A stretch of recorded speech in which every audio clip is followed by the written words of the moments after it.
Hi hello everyone welcome to NTV. నేను తారక్. ప్రస్తుతం పెద్ది అంటే ఇంకా ఫైనల్ కౌంట్ డౌన్ స్టార్ట్ అయింది. ఒక 10 రోజులు కూడా లేదు.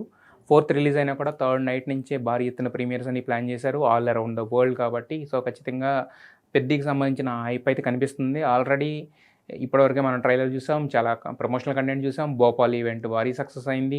దాదాపు 1,00,000 మంది ఆన్ గ్రౌండ్లో మనం జనాలను చూడడం అనేది జరిగింది. ఇప్పుడు అట్ ద సేమ్ టైం ఏంటంటే ఇంకా కూడా అంటే మిగతా పాన్ ఇండియా వరల్డ్గా పర్ఫెక్ట్గా హిందీ రిలీజ్కి వెళ్తున్నారు. పాన్ ఇండియా వరల్డ్గా 4 లాంగ్వేజెస్లో పర్ఫెక్ట్ రిలీజ్కి వెళ్తున్నారు కాబట్టి మిగతా లాంగ్వేజెస్లో కూడా ప్రెస్ మీట్లు అనేవి చేసి అక్కడ మొత్తం అటెన్షన్ అనేది గ్రాప్ చేస్తున్నారు. సో ఇప్పుడు అలాగే బెంగళూరు, నెక్స్ట్ ఢిల్లీ, అలాగే ఇంకొక పెద్ద ఈవెంట్ తెలుగు రాష్ట్రాలకు సంబంధించి విజయనగరంలో జరగబోతుంది.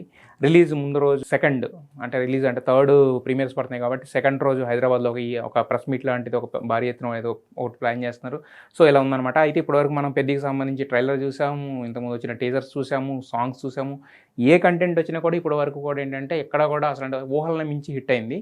బట్ ఈ సినిమాలో స్పెషల్ సాంగ్ అనే దాని మీద ఫస్ట్ నుంచి ఒక అటెన్షన్ క్రియేట్ అయింది. ఎందుకంటే ఆ సినిమాలో ఆ సాంగ్లో ఎవరు చేస్తున్నారని తెలుసుకోవడం కానీ, లేదంటే రెహమాన్ చాలా కాలం తర్వాత ఒక ఐటమ్ సాంగ్ని ఎలా కంపోజ్ చేస్తారని కానీ, బుచ్చిబాబు దాన్ని ఎలా షూట్ చేస్తారని కానీ, ఇవన్నిటితోటి చాలా దాని మీద అటెన్షన్ క్రియేట్ అయింది.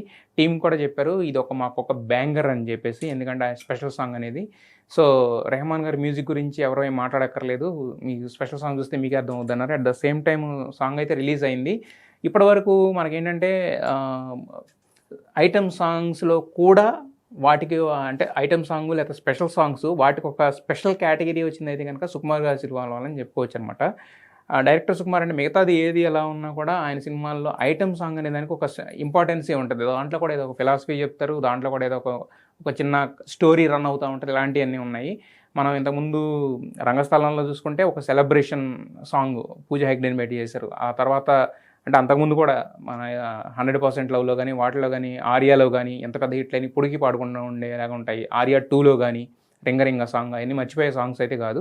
ఈవెన్ పెద్దిలో కూడా ఇప్పుడు అలాగే మనకి ఇంతకుముందు పుష్పలో చూసుకున్నా కూడా పుష్ప 2లో బట్ పుష్ప 2కి వచ్చేసరికి కిసిక్ సాంగ్లో ఏంటంటే ఒక చిన్న ఇదేంటంటే సెలబ్రేషన్ సాంగ్ అయినా కూడా దాంట్లో కూడా హీరోయిన్ తీసుకొచ్చారు.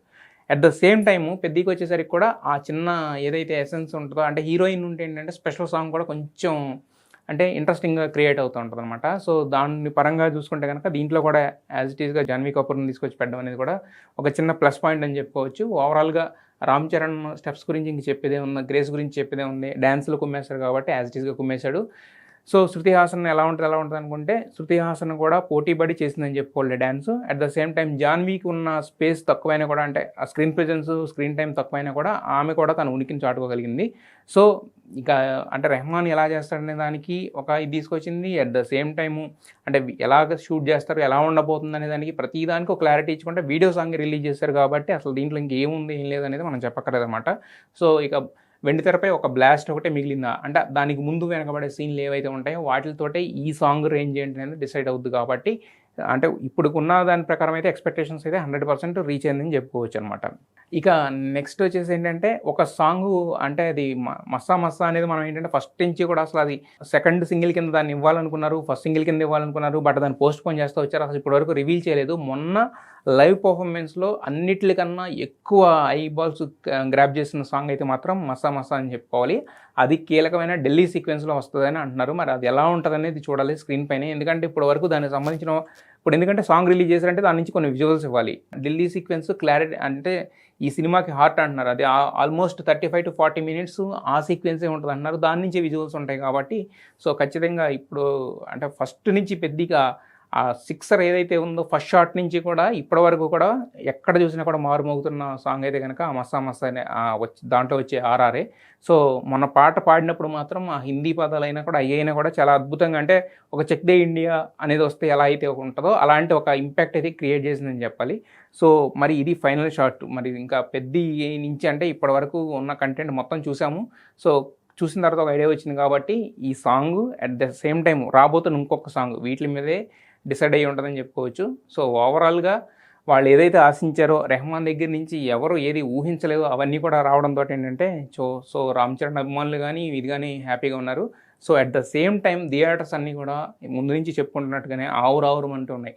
అంటే పెద్ది అనేది వచ్చి సెన్సార్ రిపోర్ట్లో మనం చెప్పుకున్నట్టుగానే ఒక ఒక బ్లాక్ బస్టర్ హిట్ ఇస్తే ఏంటంటే ఒక 2-3 నెలలన్నా థియేటర్స్ నిలబడే పరిస్థితి ఉంటుంది కాబట్టి సో ఇది బ్లాక్ బస్టర్ అవ్వాలని కోరుకుంటున్నారు. ఇప్పటివరకు వచ్చిన అంటే పెద్ది ఫస్ట్ షాట్ నుంచి మొదలు పెడితే ఫైనల్ మొన్న వచ్చిన సాంగ్ వరకు కూడా అంటే ఒక స్టార్ ఫిల్మ్ నుంచి ఏది కూడా ఒక ఆల్బమ్ దగ్గర నుంచి ఒక టీజర్ ట్రైలర్ దగ్గర నుంచి దేనికి కూడా ఎక్కడ కూడా తగ్గకుండా అన్నీ కూడా ఒక బ్యాంగర్ అనుకుంటూ వచ్చినాయి అనమాట.